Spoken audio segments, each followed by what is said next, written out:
Hello friends, it's दादा explainer channel. तो मैं लेकर आ चुका हूं एक और न्यू मानवा। अगर तुम लोगों को इसका नेक्स्ट पार्ट चाहिए तो एक लाइक के साथ एक प्यारा सा कमेंट कर देना। तो बिना देरी के चलते हैं मानवा के अंदर। अटैक के बीच जब विक्टिम और उनके परिवार खतरे में थे, शू जिंग मिंग ने कल्ट लीडर पर हमला किया, उसे हवा में उड़ा दिया और एफर्टलेसली असॉल्ट को रोकते हुए अपनी स्पीयर पकड़ ली। शू जिंग मिंग ने उस माँ को देखा जिसे उसने अभी अभी बचाया था और उसके रोते हुए बच्चे यिन यिन को संभालते हुए कहा कि अब सब ठीक है। महिला ने शू जिंग मिंग की ओर देखा और आभार व्यक्त किया, बताते हुए कि उनके बिना उनका परिवार नहीं जानता कि आगे कैसे चलेगा। शू जिंग मिंग मॉडेस्टली रिप्लाई करता है कि यह सिर्फ एक साधारण हेल्प था। वहीं सॉन्ग क्यू क्यू और वह उस डिफीट हुए कल्टिस्ट के शरीर के ऊपर खड़े हैं। शू जिंग मिंग ने अलाउड में सवाल उठाया कि ये धार्मिक फैनेटिक लोग इतनी ओपनली हत्या क्यों करेंगे।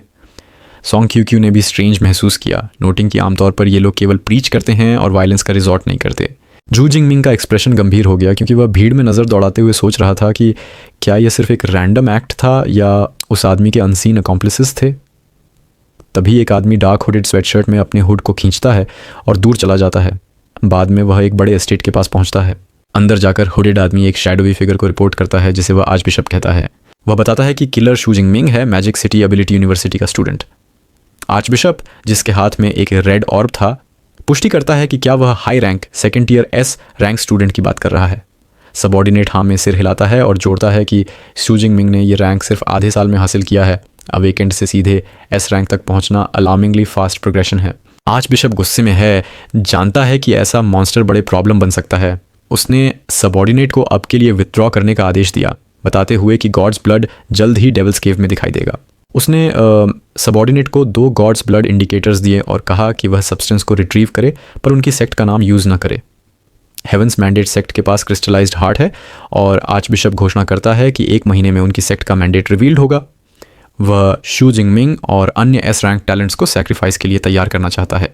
दृश्य बदलता है और हम पहुंचते हैं एक बड़े सप्लाई बेस में जहां 3 मेजर यूनिवर्सिटीज़ के स्टूडेंट्स जॉइंट रिसर्च ट्रिप के लिए एकत्रित हैं। बैल्कनी पर खड़े एक आदमी शूपिंग, जो चिंगजिंग यूनिवर्सिटी के वाइस प्रिंसिपल हैं, अनाउंस करते हैं कि मंथ लॉन्ग ट्रिप आधिकारिक रूप से शुरू हो गया है। वह स्टूडेंट्स को स्मार्ट रिस्टबैंड्स वितरित करना शुरू करते हैं। वाइस प्रिंसिपल शूपिंग डिटेल में बताते हैं कि डेविल्स केव के अंदर बीस्ट को मारने के स्कोर और फुटेज रिस्टबैंड पर रिकॉर्ड होंगे। वह रिवॉर्ड के बारे में बताते हैं कि टॉप 1000 स्टूडेंट्स को पुरस्कार मिलेगा। टॉप 3 किसी भी टेक्निक को चुन सकते हैं जो 3 यूनिवर्सिटीज़ की लाइब्रेरी में उपलब्ध हो। फर्स्ट प्लेस विनर को यूनिवर्सिटी की ओर से स्पेशल रिवॉर्ड भी मिलेगा। कुछ स्टूडेंट्स फर्स्ट प्लेस असंभव समझते हैं जबकि अन्य एक्साइटेड हैं ये देखने के लिए कि टॉप स्पॉट कौन लेगा, किरण राव या शू जिंग मिंग। वाइस प्रिंसिपल शूपिंग अपना स्पीच समाप्त करते हैं और स्टूडेंट्स को इनकरेज करते हैं कि वे एक्टिवली बीस्ट हंट करें। तुरंत एरिया में स्टूडेंट्स अपनी टीम्स बनाना शुरू कर देते हैं, शाउटिंग करते हुए अपनी रिक्वायरमेंट्स। कुछ लोग 5% स्क्वाड के लिए सपोर्ट यूज़र ढूंढते हैं जबकि अन्य 2% टीम के लिए ए रैंक यूज़र खोजते हैं। एक स्टूडेंट डिंग यू शू जिंग मिंग को अपनी स्क्वाड में शामिल होने के लिए इन्वाइट करता है। उसकी क्लास डेविल्स केव के आउटर पेरीमीटर में जा रही थी। कॉन्फिडेंट स्माइल के साथ शू जिंग मिंग पोलाइटली डिक्लाइन करता है, कहता है कि मॉनिटर दूसरों के साथ टीम बनाकर जाए। सॉन्ग क्यू क्यू आश्चर्य जताते हुए पूछती है कि क्या वह सच में डेविल्स केव में अकेले ही एक्शन करेगा। शू जिंग मिंग कन्फर्म करता है कि उसका लक्ष्य सेंट्रल एरिया है। अगर वह दूसरों के साथ चलेगा तो उसकी स्पीड स्लो होगी। उसकी रीजनिंग बताती है कि आउटर एरिया में टियर 1 से 3 के बीस्ट्स हैं जबकि सेंट्रल एरिया में टियर 3 से 5 के बीस्ट्स हैं। वह कॉन्फिडेंट है कि वह टियर 4 और लो रैंक बीस्ट्स को आसानी से हैंडल कर सकता है और टियर 5 बीस्ट से बच सकता है। सॉन्ग चू छो अपने कंसर्न व्यक्त करती है क्योंकि सेंट्रल एरिया उसके लिए डेड एंड है।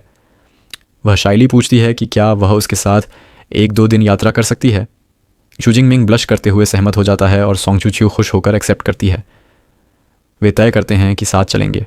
इस बीच किरण राव आता है और शू जिंग मिंग को सीरियसनेस और कॉन्डिसेंडिंग लुक के साथ चुनौती देता है। किरण कहता है कि वह शू जिंग मिंग के परफॉर्मेंस का इंतज़ार कर रहा है और आशा करता है कि वह बहुत पीछे न रहे। शू जिंग मिंग कामली रिप्लाई करता है 100% सर्टेनिटी के साथ। ये जवाब किरण को शॉक में डाल देता है। शू जिंग मिंग कॉन्फिडेंटली दोहराता है कि वह एब्सोल्युटली फर्स्ट प्लेस जीतने वाला है और फिर बिना पीछे मुड़े वॉकिंग अवे शुरू कर दिया। गुस्से में किरण ने पीछे मुड़कर उसे घूरा, सोचते हुए कि वह अपनी ओवरवेलमिंग पावर का इस्तेमाल करके इस स्टबन लड़के और ग्रेट शाह के सभी लोगों को एक सबक सिखाएगा। कुछ ही समय बाद वाइस प्रिंसिपल शुइंग ने आधिकारिक रूप से ट्रिप की शुरुआत की घोषणा की। छात्रों का विशाल क्राउड केव एंट्रेंस की ओर दौड़ पड़ा, अपने अपने गोल्स को शाउटिंग करते हुए। 7 घंटे बाद डेविल्स केव के गहरे हिस्से में शूजिंग मिंग और सोंग चुकू धीरे धीरे डेंस फॉरेस्ट के बीच से कॉशियसली आगे बढ़ रहे थे, तभी उनका रास्ता 5 आर्मर्ड पंगालन लाइक बीस्ट से ब्लॉक्ड हो गया।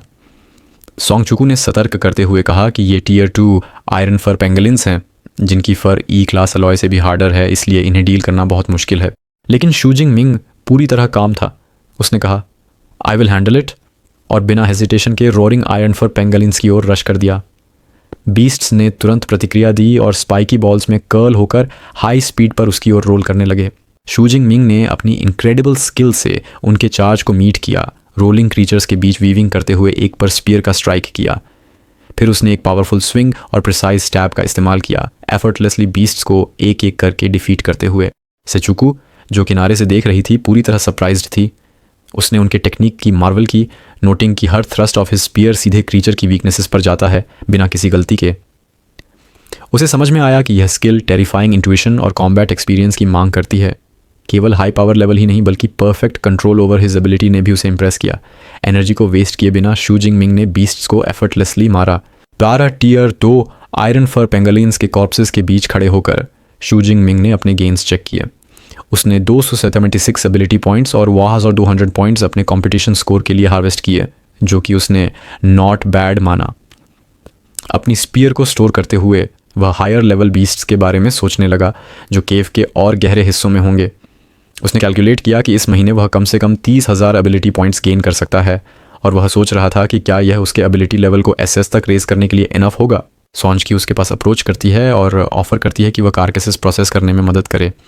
फिर वो बताती है कि वह अन्य लाइटनिंग टाइप यूजर्स से अलग है। क्यूरियस होकर शूजिंग मिंग पूछता है, एक्सप्लेन। सोंग जिंग मिंग ऑब्जर्व करते हुए कहती है कि अन्य लाइटनिंग यूजर्स अक्सर अपनी पावर को वाइल्ड तरीके से यूज़ करते हैं, लेकिन आप रिस्ट्रेंड हैं। उसका कंजर्वेटिव अप्रोच एंड्योरेंस के लिए है। वह बता रही है कि वह इंस्टेंटली पेंगलिन्स को पर्पल क्लाउड डिवाइन लाइटनिंग से ब्लास्ट कर सकता था, लेकिन यह स्लेज हैमर से नट क्रैक करने जैसा होता। एनर्जी कंजर्व करने से वह अधिक बीस्ट्स को किल कर सकता है। सेओकू समझती है, लेकिन इनवर्डली थोड़ी डिसअपॉइंटेड भी है, क्योंकि वह पीक पावर देखना चाहती थी और अब सोचती है कि शायद उसे मौका नहीं मिलेगा। जैसे जैसे सन सेट होने लगा, शूजिंग मिंग सजेस्ट करता है कि अब डार्क हो रहा है और मॉर्निंग तक रेस्ट करना चाहिए। सोंग चुकू अग्री करती है। अपने स्मार्ट वॉच पर होलोग्राफिक मैप देखकर शूजिंग मिंग ने नोटिस किया कि पास में एक वाटर पूल है। विल्डरनेस में water sources primary gathering places हैं बीस्ट्स के लिए। शूजिंग मिंग ने देखा कि यह हंटिंग का और एक मौका हो सकता है नाइटफॉल से पहले, और उसने सोंग चुकू से कहा कि चलो चलते हैं। दोनों क्विकली वहाँ पहुँचे। पानी की पूल और क्लियरिंग का लोकेशन ट्रैंक्विल और ब्यूटीफुल था, लेकिन शूजिंग मिंग को क्वाइटनेस अनसेटलिंग लगी। उसे लगा कि इस तरह का वाटर सोर्स खाली होना इम्पॉसिबल है। तभी ट्रीज से एक लार्ज और powerful tiger blade like bones के साथ आया और पानी पीने के लिए एज पर आया। अचानक पानी इरप्टेड हुआ और एक massive armoured crocodile glowing green eyes के साथ पानी से बाहर आया। टाइगर रिएक्शन करने से पहले कोलोसल क्रोकोडाइल ने डेवास्टेटिंग टेल स्विंग अनलीस्ट किया, जिससे पानी का टॉरेंट टाइगर पर इमेंस फोर्स के साथ गिरा। टाइगर को उड़ाकर पानी के बाहर भेज दिया गया। डिफीटेड टाइगर के बाद जायंट क्रोकोडाइल अपने डिस्पैच राइवल की ओर ग्लेयर्स करता है। बुशेस से देखते हुए शूजिंग मिंग ने रियलाइज़ किया कि यह टेरिफाइंग बीस्ट एक सोर्स वाटर जायंट क्रोकोडाइल है, और यही वजह है कि अन्य क्रीचर्स पूल के पास जाने की हिम्मत नहीं करते। हॉरिफाइड सोंग चुकू ने उसका आर्म ग्रैब किया और एक्सक्लेम किया कि यह टीयर 4 फेरोशियस बीस्ट है और हमें आउटर पेरीमीटर में एनकाउंटर नहीं करना चाहिए। उसने जोर देकर कहा कि हमें जल्दी छोड़ देना चाहिए, क्योंकि बीस्ट की पावरफुल परसेप्शन ने शायद ऑलरेडी डिटेक्ट कर लिया होगा। लेकिन शूजिंग मिंग बिल्कुल काल्म था। उसने फिस्ट क्लेंच्ड किया और कॉन्फिडेंट स्मर्क के साथ कहा, नो नीड टू रश,